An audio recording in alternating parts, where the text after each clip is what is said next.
구독과 좋아요, 알람 설정까지 잘 부탁드리겠습니다. 안녕하세요. 한조와 디에트 트레이너 한조 김동호입니다. 자, 오늘은 몸짱 공식인데요. 오늘 몸짱 공식은 여러분들이 많이 하지만 또 이 호불호가 많이 갈리는 비하인드 넥 프레스에 대해서 한번 설명을 해 보려고 합니다. 자, 우리가 어깨 운동하면 대표적으로 하는 운동이 뭐가 있냐면 바벨을 잡고 하는 바벨 오버헤드 프레스 동작, 보통은 이제 밀리터리 프레스 또는 프론트 프레스 동작을 많이 하는데, 오늘은 이 오버헤드 프레스 동작에서 머리 뒤로 넘기는 비하인드 넥 프레스에 대해서 설명을 드릴 거예요. 자, 그러면 밀리터리 프레스와 비하인드 넥 프레스는 뭐가 다르냐? 자, 일단 기본적으로 이 어깨, 삼각근에 대해서 구조를 알아야 돼요. 제가 예전에도 삼각근을 많이 설명을 드렸지만 그래도 이 영상에서 처음 보시는 분들도 있기 때문에 한번 설명을 하고 넘어가겠습니다. 삼각근 같은 경우는 전면과 측면, 후면으로 나뉘거든요. 근데 이 삼각근은 하나의 근육이에요. 그래서 끝나는 지점은 제가 좀 살쪄서 잘 안 보이지만 이 삼각근 조면이라는 부분에서 끝이 납니다. 전면 삼각근은 쇄골 3분의 1 지점, 옆으로 넘어가서 견봉 측면, 그리고 견갑골 바깥쪽 후면. 근데 우리가 프레스 동작에서는 어떻게 하냐에 따라서 개입되는 근육의 할이 바뀔 수가 있어요. 물론 삼각근이 고루고루 들어가지만 그 중에 우리가 이 전면 같은 경우는 굴곡 동작, 특히나 이 프론트 프레스 동작에서 위팔뼈가 굴곡이 되기 때문에 전면에 개입이 많은데, 비하인드 넥 프레스는 굴곡 동작이 아닌 옆으로 위팔뼈를 기준으로 외전시키는 동작에서 이 비하인드 넥 프레스가 동작이 나오게 되거든요.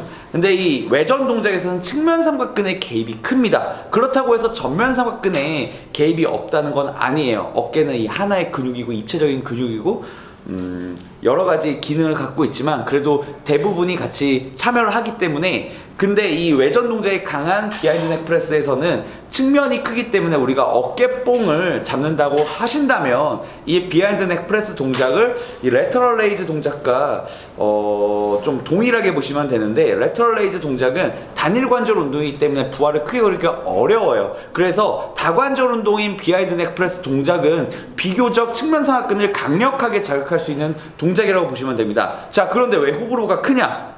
부상의 위험이 크기 때문이죠. 자, 우리 이 극상근이라는 근육이 있어요. 극상근은요, 회전근개의 근육 중 하나인데 이 극상근은 견봉과 쇄골 사이를 지나요. 근데 우리가 대체적으로 일반 사람들 같은 경우 라운드 숄더를 대부분 갖고 있고 견갑골 자체가 어느 정도 경사가 젖어 있는 상태에서 라운드 숄더까지 있기 때문에 이 위팔뼈가 몸통과 평행한 상황에서 외전 동작이 크게 그려진다면 극상근의 마찰이 일어나는 경우가 많거든요. 그래서 대부분의 유저분들 같은 경우는 이 비하인드 넥 프레스 동작을 할 때 좀 어깨가 불편하거나 이 비하인드 넥 프레스 동작을 과도하게 하다 보니까 부상을 입는 경우가 있습니다. 그래서 여러분들께서는 이 비하인드 넥 프레스 동작을 하시기 이전에 내가 과연 많이 굽은 체형인지, 아니면 비하인드 넥 프레스 동작을 했을 때 통증과 걸리는 이 충돌의 느낌이 없는지 한번 확인을 해보시고 상황에 맞게 진행을 해주시면 좋을 것 같습니다. 자, 그럼 비하인드 넥 프레스 어떻게 하냐? 자, 기본적으로 우리 이 외전 동작이 들어가는 동작이기 때문에 머리 뒤로 바벨을 넘겨주셔야 돼요. 그리고 그립을 어떻게 잡냐? 우리가 위팔뼈가 지면과 수평한 지점에서 그립이 너무 좁아져 버리면 이 팔꿈치 관절에서 지뢰가 크게 걸리기 때문에 삼두근에 그리고 팔꿈치에 부하가 많이 걸리게 돼요. 그렇기 때문에 우리가 이 위팔뼈가 지면과 수평한 지점에서 이 팔꿈치의 각도가 직각에 가까운 형태를 잡을 수 있는 그립 형태를 잡아주셔야지 비교적 어깨에 양보할 수 있는 형태의 비하인드 넥 프레스를 할 수가 있습니다. 그러면 동작을 보여드려야겠죠? 자, 일단 그립을, 자, 위팔뼈가 보이시나요, 감독님? 좀 뒤로 갈까요?